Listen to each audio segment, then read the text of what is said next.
Hello everybody, welcome to my channel Chapter Chat, and today we are going to read a poem Success is Counted Sweetest by Emily Dickinson. So those who are watching my channel for the first time, please do subscribe my channel.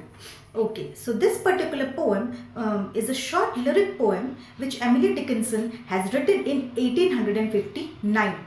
And this particular poem, it was published in 1864. This is a 12 lines poem and the rhyme scheme is ABCB.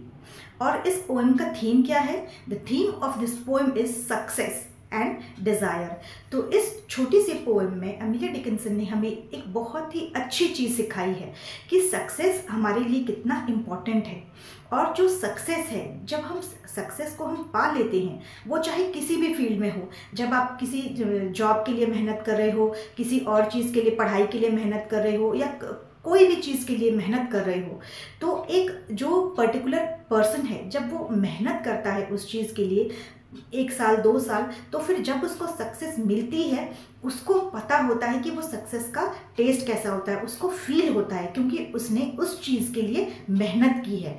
तो इस poem में poet हमें यही बताने की कोशिश कर रही हैं कि सक्सेस जिसको मिलता है, उस इंसान को उसकी रियल वैल्यू पता चलती है जिसने उसके लिए मेहनत की हो, बहुत कड़ी मेहनत की हो. So let's start the poem now. Success is counted sweetest by those who never succeed. So इस पोएम में वो कह रही हैं कि the very first line she is telling that success is appreciated by those people who have never got success in life. तो Emily Dickinson ये बताना चाहती हैं कि सक्सेस के बारे में उन लोगों से जाके पूछो कि सक्सेस कैसे लगता है, जिन लोगों ने कभी सक्सेस लाइफ में नहीं मिली है जिनको, क्योंकि वो लोग सक्सेस को बहुत ज़्यादा अप्रिशिएट करते हैं, उनको उनकी रियल वैल्यू पता चलती है. जैसे कि कुछ लोग हैं जिनको बहुत इजीली चीज़ें मिल जाती है, तो वो उन चीज़ों की, जो चीज़ उन्हें मिलती है, उसकी वो वैल्यू नहीं करते, उनकी कदर नहीं करते, क्योंकि वो तो ऐसे ही उनको मिल जाता है. लेकिन जो लोग बहुत मेहनत करते हैं, जिनको सक्सेस नहीं मिलता है, उनसे जाके पूछो तो वो बताएंगे कि रियल सक्सेस का जो रियल वैल्यू होता है वो क्या होता है.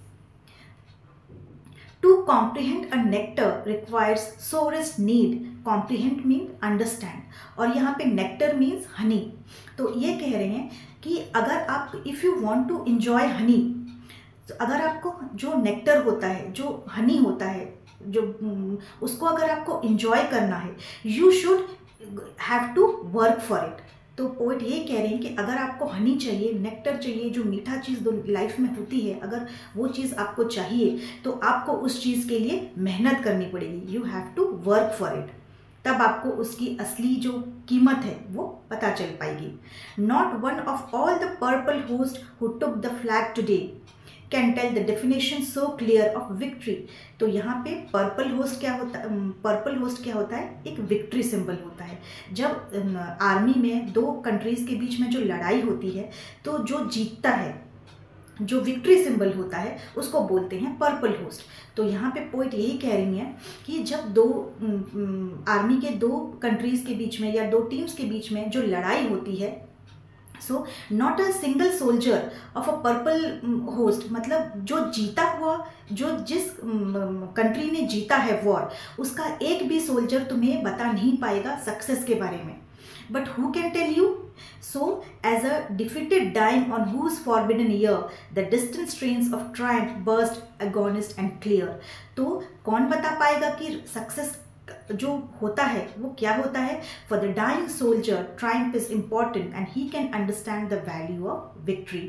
तो अगर जब 2 कंट्रीज़ के बीच में जो लड़ाइयाँ होती हैं और जो जीतता है, जो विक्ट्री का, जो पर्पल होस्ट होता है, जो जिसको विक्ट्री मिली है, उनके टीम के जाके सोल्जर से पूछो कि विक्ट्री कैसे मिली, वो नहीं बता पाएगा. लेकिन जो स्ट्रगल कर रहा था विक्ट्री के लिए और जिसने हारा है, जो हार गया है, उससे जाके पूछो, उस एक सोल्जर से जाके पूछो, तो वो आपको बता पाएंगे कि उनको विक्ट्री का जो टेस्ट होता है, उसकी जो महसूस किया जाता है, वो कैसा होता है, वो लोग बता पाएंगे, क्योंकि वो स्ट्रगल कर रहे थे उस चीज़ के लिए.